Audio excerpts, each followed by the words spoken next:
अस्सलाम वालेकुम जी।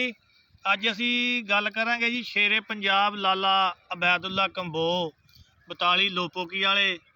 ਉਹਨਾਂ ਦਾ ਵੀਰ ਪਰਸੋਂ ਜਿਨ੍ਹਾਂ ਦਾ ਇੰਤਕਾਲ ਹੋ ਗਿਆ, ਲਾਲਾ ਸਗੀਰ ਕੰਬੋ। ਦੇਖੋ ਜੀ, ਦੁਨੀਆ ਚੱਲੋ ਚੱਲੀ ਦਾ ਮਕਾਮ, ਚਲੇ ਹੀ ਜਾਣਾ ਸਾਰਿਆਂ ਨੇ, ਇੱਥੇ ਤਾਂ ਕਿਸੇ ਨੇ ਨਹੀਂ ਬੈਠੇ ਰਹਿਣਾ। ਬਹਰਹਾਲ ਲਾਲਾ ਸਗੀਰ ਕੰਬੋ ਜਿਹੜਾ ਸੀ, ਮੈਦਾਨਾਂ ਦੀ ਪੂਰੀ ਰੌਣਕ ਸੀ। ਤੇ ਲਾਲੇ ਦਾ ਤੈਨੂੰ ਪਤਾ ਅਬੈਦੁੱਲਾ ਕੰਬੋ ਦਾ ਭਾਈ ਸੀ, ਤੇ ਨਾਲ ਫਿਰਦੇ ਤੁਰਦੇ ਸੋਹਣਾ ਲੱਗਦਾ ਸੀ।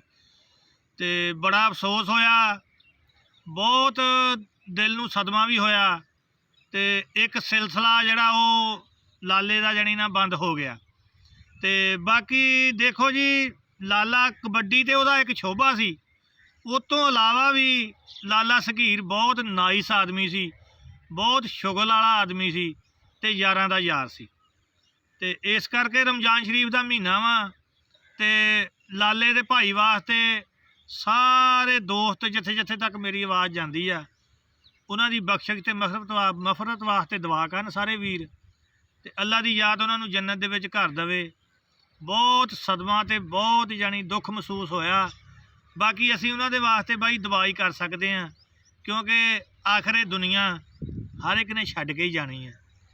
ਜੋ ਬਣਿਆ ਸੋ ਢਹਿਣਾ ਇੱਕ ਦਿਨ, ਜੋ ਆਇਆ ਉਸ ਜਾਣਾ। ਬਹੁਤ ਸ਼ੁਕਰੀਆ ਜੀ।